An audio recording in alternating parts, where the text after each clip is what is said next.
BJP office से कुमार कुंदन हमारे साथ हैं। कुमार कुंदन, ये बताइए अभी वहां पर क्या हलचल है, क्या कुछ चल रहा है, एक एक तस्वीर दिखाइए जरा।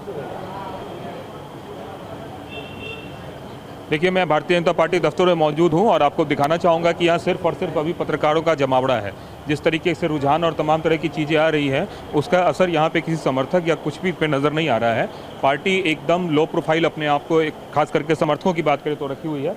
दफ्तर के बाहर पूरी तरह सन्नाटा है और सिर्फ यहाँ पे कार्यकर्ताओं का जमावड़ा, माफ़ी चाहूँगा, जो मीडिया कर्मी है उनका जमावड़ा। लेकिन इन सब के बीच जो सबसे अहम बात है, जो पार्टी के शीर्ष नेता है वो यहाँ मौजूद हैं। चाहे भूपेंद्र यादव की बात करें, क्या बोलते हैं, सुनील बंसल की बात करें, या डॉक्टर महेश शर्मा की बात करें, विप्लव देव की बात करें, सतीश उपाध्याय की बात करें, सब लोग वॉर रूम में बैठे हुए हैं और बाकायदा वहाँ लगातार मॉनिटरिंग का काम चल रहा है। और एक एक सीट का वो लोग एक तरीके से आकलन कर रहे हैं, कहाँ से किस तरीके से परिणाम आ रहे, मतलब रुझान आ रहे हैं और अभी क्या स्थिति है। चूँकि अक्सर अगर आप देखेंगे तो अभी तीसरे राउंड के आसपास का जो है पूरा ओवरऑल चल रहा है और उनका अपना आकलन है। उन्हें ऐसा लगता है कि भारतीय जनता पार्टी एक अच्छे मार्जिन से जीतती हुई नजर आ रही है। लेकिन शुरुआती आंकड़े हैं, इसलिए अभी फिलहाल किसी भी तरीके का कोई भी सेलिब्रेशन या कुछ भी नजर नहीं आया। जो हमें जानकारी दी गई है उसके हिसाब से जो भी परिणाम आएगा 2 बजे के बाद रिएक्शन और तमाम तरह की चीज़ें यहाँ पे देखने को मिलेंगी। निशांत, आप जो बता रहे हैं कुमार कुंदन, लेकिन इस वक्त जो कलर्स हैं, हमारे स्टूडियो में भी काफी सारे मेहमान जुड़ चुके हैं। लेकिन इंटरेस्टिंग खबर,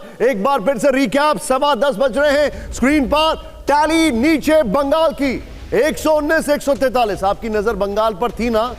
बिल्कुल थी ना? तमिलनाडु देखिए, विजय ने वहां पर विजय गाथा लिख दी है, 106 विजय और 72 एआईएडीएमके, डीएमके 51। वहां से हमने दिखाया तंबू के हटते हुए, लिटरली तंबू के हटते हुए, शामियाना हटते हुए। फिर असम में देखिए क्लीन स्वीप दिखाई दे रही है। रुझान है 95, कांग्रेस 29, बीजेपी 95।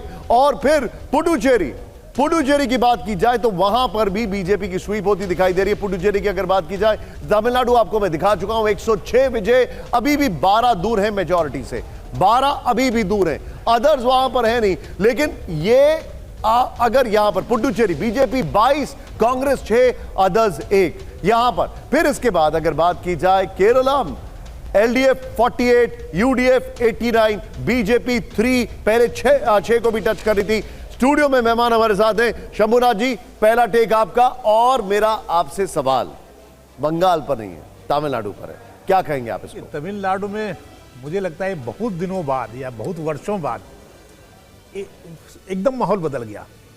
ठीक है, तब भी आते थे सिनेमा से लोग, करुणानिधि रहे हों या एमजीआर रहे हों, लेकिन एक लीगेसी थी डीएमके की जो चली आ रही थी अन्नादुराई से, वही मिली बाद में अन्ना डीएमके को, जो जिसमें वो जयललिता आई। लेकिन विजय ने एकदम माहौल बदल दिया, इतनी 67 के बाद से, इतने वर्षों बाद। सर, क्या ये सिर्फ स्टार पावर थी या लोगों में नाराजगी थी? लोगों में एक सनसनी पैदा कर दी थी डीएमके ने। मैं दिसंबर में, मैं विजय की बात कर रहा हूं। नहीं, जो डीएमके की सनसनी थी ना, डीएमके ने बहुत सारे अचानक उदयनिधि के बयान, खुद स्टालिन के बयान, वो कहीं ना कहीं लोगों को नाखुश कर रहे थे, उसका फायदा विजय ने उठाया। नहीं, लेकिन अगर विकल्प के तौर पर एआईएडीएमके को वैसे क्यों नहीं देखा? टीवी के पर भरोसा ज्यादा। एआईडीएमके में एक जो चमत्कारी नेता था वो जयललिता थी, वो अब समाप्त हो गई थी। एआईडीएमके कुछ कर भी नहीं पा रही थी। और उनके वो नेता जिन्होंने जयललिता की तस्वीर लगा के शपथ ली थी, वो डीएमके पे चले गए। लेकिन ये विजय ने चमत्कार किया और इसका फायदा इनको मिला। विजय के बारे में किसी ने नहीं सोचा था कि इतनी सीटें ले आ सकते हैं। अब जरा बंगाल के बारे में बात कर लेते हैं। एसआईआर की बात हुई, ये भी कहा गया कि बाहर से बहुत ज्यादा लोग ये सोचकर कि कहीं वो डिलीट ना हो जाएं, पहले वोटर कार्ड से, फिर राशन कार्ड से, और कहीं ऐसा ना हो डिपोर्ट हो जाएं। ये ज्योतिर्मय तालुकदार, आपके पास आ रहा हूं, ये आपको क्या दिखाई दे रहा है? ये 144 अभी एक क्यों दिखाई दे रहा है, 123 क्यों दिखाई दे रहा है? ओके, बंगाल के बारे में बात करने से पहले क्या मैं असम के बारे में भी एक बात कर लेता हूँ। मैं असम से हूँ। Okay, please go. तो असम में जो आप देख पा रहे हैं कि क्लीन स्वीप की तरह दिख रहा है अभी असम में, जो है एक क्लीन स्वीप होने वाला है शायद। और ये सब लोग जानते थे कि हिमंता बिस्वा शर्मा वापस आएंगे, बहुत ही पावरफुल है, स्ट्रॉन्ग होल्ड है हिमंता बिस्वा शर्मा का। लेकिन उसमें एक दो चीज इंटरेस्टिंग है कि 3 गोगोई के बारे में लोग बात कर रहे थे, जो गौरव गोगोई जैसे है, बहुत ही पावरफुल है, डिप्टी लीडर ऑफ ओपोजिशन है सेंटर में। तो आप अभी देखेंगे ट्रेंड्स, अगर जैसे हम देख पा रहे हैं अभी, Gaurav Gogoi also is not winning easily, तो ही मे विन और he may lose. As per the first 2 rounds, right? तो ये गौरव गोगोई, अखिल गोगोई हम सब जानते हैं मूवमेंट से आए थे, बहुत ही बड़े लीडर थे सीए के कैप के टाइम। तो अखिल गोगोई भी इजीली शायद नहीं विन कर रहे हैं। तो ये एक्चुअली तो शायद 1-2 अपसेट्स भी हम देखेंगे कि जो 3 गोगोई की बात हो रही थी, गौरव गोगोई की बात हो रही थी प्रोस्पेक्टिव सीएम के तौर पे, तो शायद वो असम में शायद ना हो, तो वो एक इंपॉर्टेंट बात है। लेकिन एक दो इंटरेस्टिंग चीज़ है कि 1-2 अपसेट्स भी हम देख रहे हैं। Cabinet minister Ranjit Das who had changed his constituency, वो अपनी कंस्टिट्यूएंसी से दूसरे कंस्टिट्यूएंसी में गए थे, वो अभी ट्रेल कर रहे हैं against the left candidate, CPIM candidate who was the sitting MLA. तो 1-2 अपसेट शायद हम देखेंगे, लेकिन overall as we can see Assam clearly BJP. Jyotirmoy Talukdar बता रहे हैं हिमंता बिस्वा शर्मा लौटेंगे, ये एक्सपेक्ट किया जा रहा था, लौट भी रहे हैं। और स्थिति ये है कि यहाँ देखिए जोरहाट में बड़ा जोर लगाना पड़ रहा है और गौरव गोगोई वहां से भी पीछे दिखाई दे रहे हैं और लगता है हार जाएंगे। अब जरा हम सत्ता के चुंबक की तरफ चलते हैं। लेकिन निशांत का ऑब्जर्वेशन बहुत अच्छा कि अगर चुंबक है वाकई तो फिर करीब खींचते हुए भी वो दिखाई देना चाहिए। लेकिन फिलहाल यहां सीट्स पर निगाह रखिए। कांग्रेस और भारतीय जनता पार्टी पश्चिम बंगाल से लेकर केरल तक आपको लेकर चलते हैं। 123 25 सीट दूर, इधर सिर्फ 4 सीट दूर भारतीय जनता पार्टी 148 के फिगर से। अब जरा आइए आसाम पर। आसाम में अगर आप देखें 35 सीट दूर है कांग्रेस और उधर बहुमत ऑलरेडी अचीव किया जा चुका है। 95 पर भारतीय जनता पार्टी दिखाई दे रही है। तमिलनाडु 118, ये है हाफवे से एक ज्यादा, मतलब आधा अगर आप उसको करें और एक जोड़ दें तो 118 का फिगर आता है। 234 को आधा करके एक जोड़ें तो 73। एआईएडीएम के 45 सीटें दूर, टीवे के सिर्फ 12 सीटें दूर। ये 12 सीट वो अपने बूते जुटा लेगी या फिर कहीं से कोई आ रहा है समर्थन लेकर, ये बड़ा सवाल। 71 केरलम। इन 12 सीटों के लिए दिनेश कौन 9-2-11 कहां से होगा ये देखने। 12 सीटों के लिए 9-2-11 कौन कहां से होगा, क्या बात है।